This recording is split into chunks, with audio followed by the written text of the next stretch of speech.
E aí, pessoal, o Cartão Prato Cheio fez 5 anos e o nosso bate-papo de hoje será sobre ele. Vem comigo!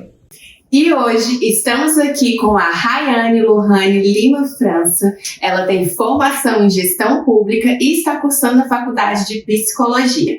Desde 2020, atua como agente administrativo na SEDES, tendo atuado 2 anos pela gerência de fiscalização de programas de segurança alimentar e nutricional e atualmente está como diretora de programas sociais de segurança alimentar e nutricional da Subsan. Bem-vinda, Rayane. Muito obrigada, Luísa. Muito obrigada. É um grande prazer estar aqui, principalmente para falar sobre o programa Cartão Prato Cheio, esse programa que é tão importante, né, aqui no Distrito Federal. Com certeza. Então, vamos começar. E para começar, vamos lá. Conta pra gente, o que é exatamente o programa Cartão Prato Cheio? Então, o programa Cartão Prato Cheio, ele é um programa de provimento alimentar direto que oferece um valor de R$ 250 para as famílias em situação de insegurança alimentar e nutricional. Este valor ele é depositado em um cartão que é utilizado para a compra de alimentos. Além disso, o programa também pode oferecer as cestas básicas e, como complemento, a chamada cesta verde, que é composta por alimentos in natura. É muito legal a gente estar falando isso hoje, porque geralmente as pessoas pensam que o cartão Prato Cheio é só aquele cartãozinho, né, que a pessoa vai lá e passa, mas na verdade o Prato Cheio vai além disso, né? As cestas emergenciais também são incluídas dentro deste programa. Entendi. E como foi que esse programa surgiu? O programa Cartão Prato Cheio, ele surgiu em 2020, em meio à pandemia, e foi uma situação, assim, era muito delicado, né, porque naquela época a SEDES costumava entregar entre 6.000 a 8.000 cestas verdes, e no meio da pandemia veio um boom de solicitações, e de repente 32.000 famílias queriam solicitar cestas, né, e contratualmente falando, a gente não tinha capacidade para entregar para essas 30.000 famílias, né. Então, o governo atual, à época, ele criou o Cartão Prato Cheio e ele traz consigo inúmeros benefícios, né? E principalmente garantir o direito humano à alimentação adequada. Entendi. E quais são os principais benefícios desse cartão?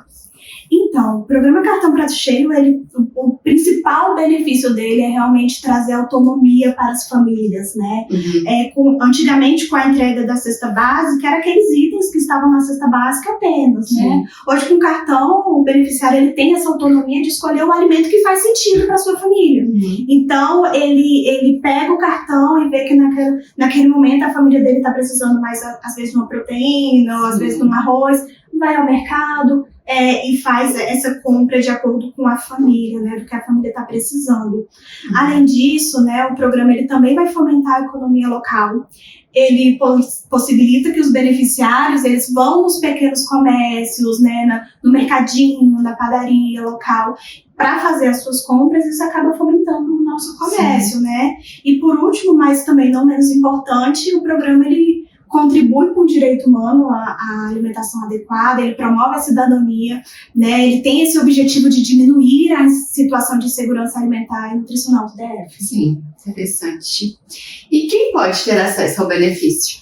Para ter acesso ao benefício, o usuário ele deve cumprir com os critérios do nosso decreto, né? O 42873 de 2021, que consiste em possuir a renda per capita igual ou inferior a meio salário mínimo, estar em situação de insegurança alimentar e nutricional.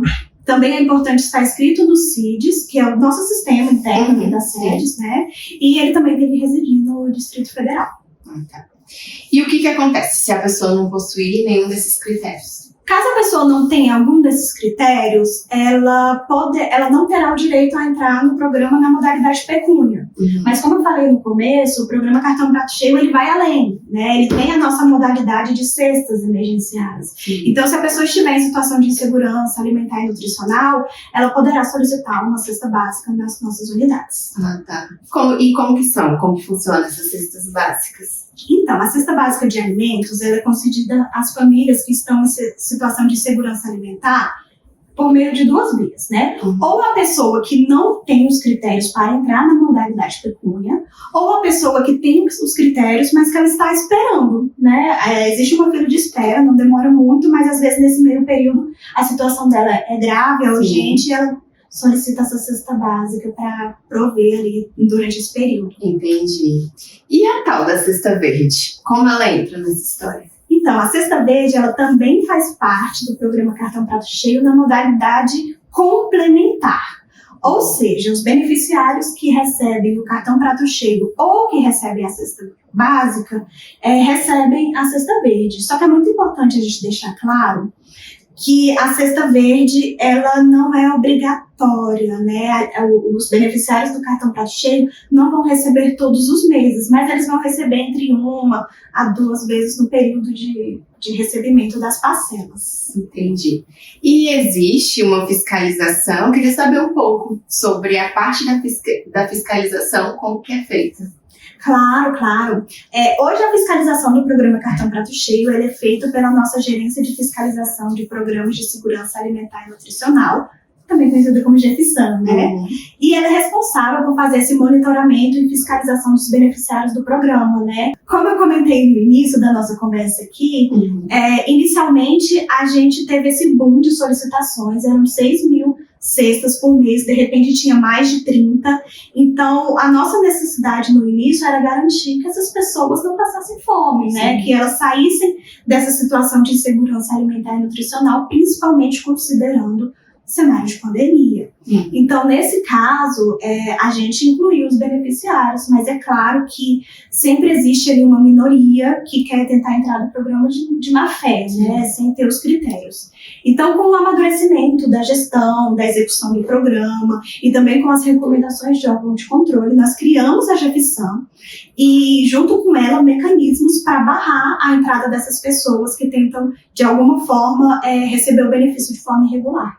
Entendi. E como é feito esse controle? Então, hoje a GFSAN, ela atua com base na portaria número 57 de 2022. Lá se encontra todo o nosso regramento de fiscalização.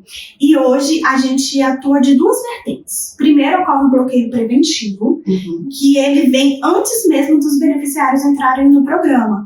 Então, a gente pega a lista de novas inclusões. Temos uma parceria muito boa com a CGDF, né? Encaminhamos essa lista para eles e eles retornam essa lista falando algumas coisas, né? Por exemplo, olha, esse beneficiário é servidor público, esse beneficiário tem um CNPJ. Então, a gente faz esse bloqueio de forma preventiva.